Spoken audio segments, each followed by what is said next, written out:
Nabudol. Alright guys, so ngayon nagluluto lang kami yung samgyup and maya-maya kakain na kami. So nasa harap kami ng bus at kakita nyo naman. So, hindi pa kami pumapasok kasi kakain muna kami ng dinner. Nagawa kami ng steak sa loob, so let's go.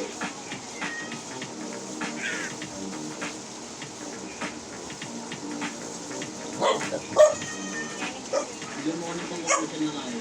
Uy, may walang rice. Parang bitong commercial.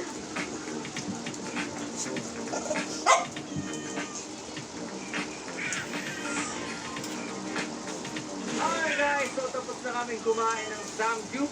And ngayon, dala-dala na namin yung gamit namin kasi ready na kayong pumasok sa bus. Ready na ba kayo?